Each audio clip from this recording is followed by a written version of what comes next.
The night I was kicked out of the house is a memory I will never forget. It was raining heavily, the wind howled outside my window, and I was sitting on the living room floor, with a suitcase in one hand and a resignation letter in the other. My father had finally made it clear that I no longer had a place in their home, that I was a shame to the family.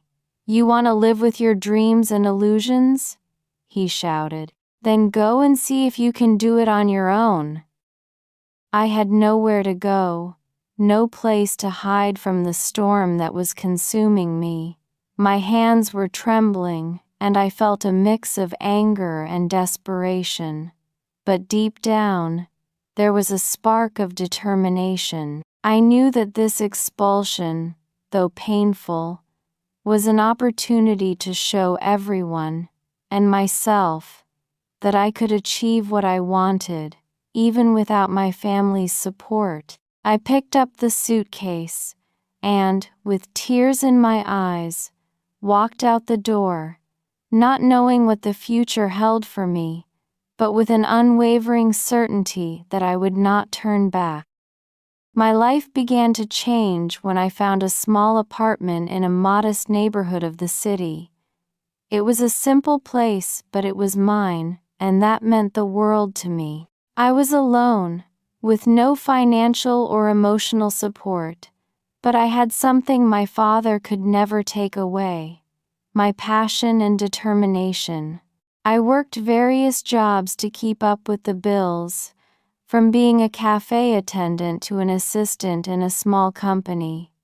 Each job was a battle, but I fought with all my strength to build a solid foundation for myself. My new life was full of challenges, but also of opportunities. I met people who, like me, were fighting for their dreams. Among them was Lucas, a startup investor who was always on the lookout for talent and new ideas.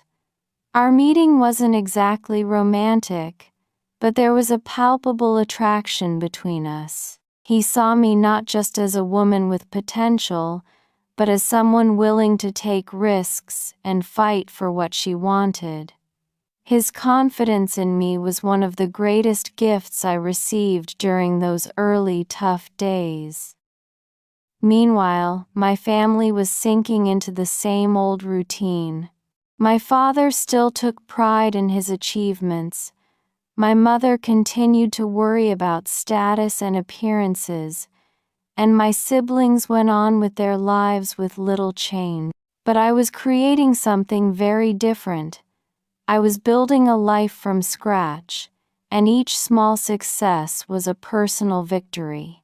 The feeling of being alone and vulnerable was transformed into a driving force to move forward, to grow, and to show that I could thrive without their approval. Months went by, and life began to smile at me. Over time, I managed to launch my own business, a sustainable fashion startup that quickly gained traction. Every day was a battle, but the passion and desire to prove myself and the world that I could do this were unwavering. The sleepless nights, the endless meetings, the financial challenges, all of it was part of the process, and I was willing to face it head on. But the real test came when my family reached out to me again. After years of estrangement, my mother called me, saying they needed help with a desperate financial situation. "I know we have our differences," she said with a melancholic tone, "but we need you, please." It was an unexpected request, and in a way, proof that my family was acknowledging, albeit belatedly, the success I had achieved. But the question was, should I reach out and help those who turned their backs on me, or continue with my new life? Doubts and conflicts began to mix with pride and resentment. I knew that by helping my family, I might be putting myself in a vulnerable position. What if they saw my help as a sign of weakness, or a chance to regain control over my life? On the other hand, there was a part of me that still wanted to show that I could help those who had once disappointed me, but without compromising what I had achieved. As I pondered the decision to help my family, new complications arose. Lucas, the investor, became a crucial figure in my life.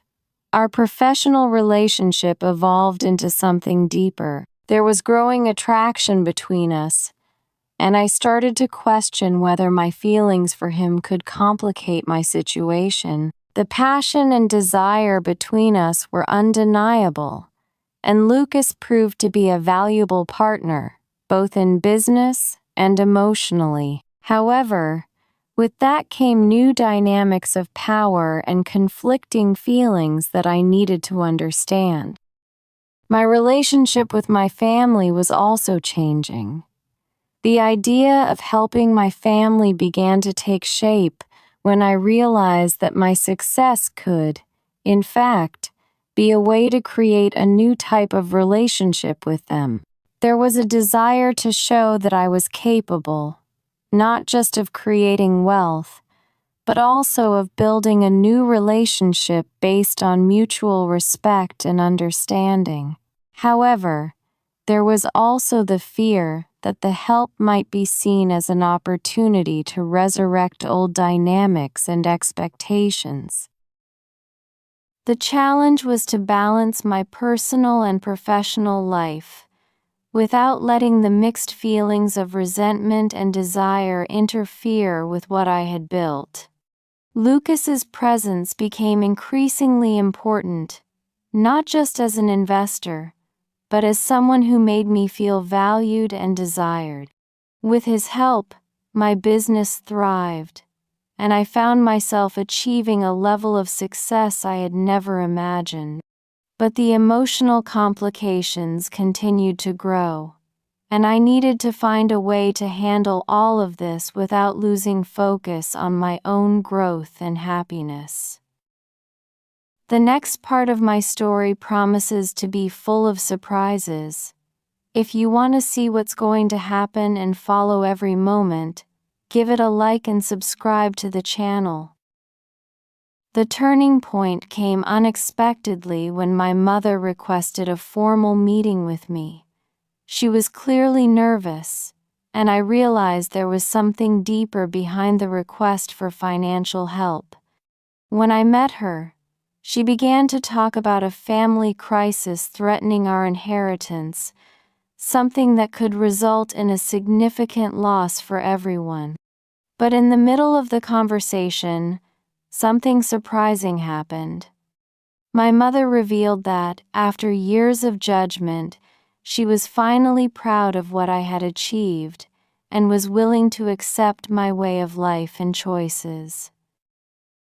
She then made me a proposal to use part of my wealth to help the family in crisis, not as an act of obligation, but as an investment in rebuilding relationships and creating a new foundation for everyone. The proposal wasn't just a financial solution, but a chance to rewrite our family story. It was a way to acknowledge what I had accomplished and to transform resentment into a new opportunity for connection and growth. And most surprisingly, my mother expressed a sincere desire to learn and evolve alongside me, instead of simply expecting me to return to the past. At the same time, my relationship with Lucas began to deepen, and he proved to be a supportive partner every step of the way. The trust and desire between us grew, and he became an important part of both my personal and professional life. The surprising twist was realizing that, while I was rebuilding my relationship with my family, I was also building a future with someone who made me feel truly alive and valued. It was an unexpected combination of success and personal growth that redefined everything I thought about happiness and fulfillment. The events culminated in an emotional and decisive confrontation with my family. After accepting my mother's proposal and investing in the reconstruction of the family inheritance, we organized a meeting to discuss the details and the new structure of our relationship. Tensions were high, and I knew the meeting would be a crucial moment to establish new foundations and define how we would all move forward. Having Lucas by my side was an invaluable support. He was a rock of trust and understanding, helping to mediate the conversation and ensuring that all parties were heard. As the meeting progressed, I spoke with a balance of firmness and empathy, making it clear that my help was not a return to the past, but a chance to build something better for all of us. My family was visibly moved, and the atmosphere began to shift from confrontation to genuine collaboration. The moment of greatest tension came when the final detail of the investment was discussed. There was a palpable sense that something big was about to change, and when my mother stood up to give a thank you speech, her eyes were filled with tears. She finally acknowledged the value of my independence and courage, and mutual respect began to establish itself. The climax was marked by acceptance and the promise of a new relationship, not based on obligations, but on mutual understanding and support. After the meeting, things began to settle. My family and I found a new balance in our relationships, with a renewed foundation of respect and understanding. Rebuilding the family inheritance brought new challenges and opportunities, but also a sense of collective achievement. My mother and siblings began to support my projects and value my choices, and the relationship with them transformed into something healthier and more constructive. Lucas and I continued our journey together, not only as business partners but as life companions. Our connection deepened, and our relationship became a source of joy and stability.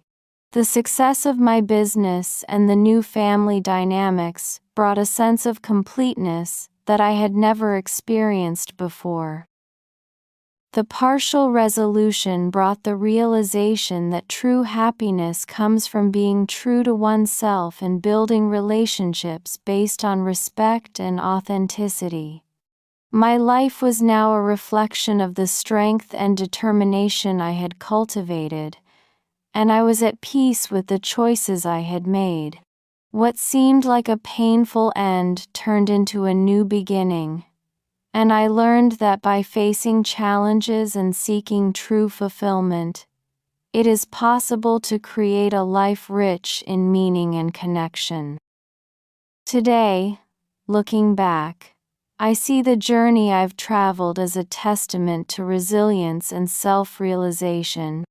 Being kicked out, the initial struggle, and the success achieved are not just milestones in my life, but valuable lessons about what it means to follow your own path.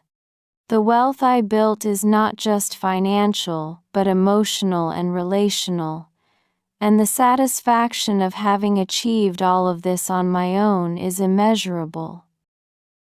My relationship with my family evolved into something healthier and more authentic. Reconciliation wasn't easy, but it was proof that, even in the most difficult situations, it's possible to find a path to understanding and mutual respect. And with Lucas by my side, I learned that true partnership is built on trust and support, and that love can thrive amidst adversity. And so, my journey ends. What did you think of everything that happened? Leave your like, subscribe, and run to see the next story that is full of surprises.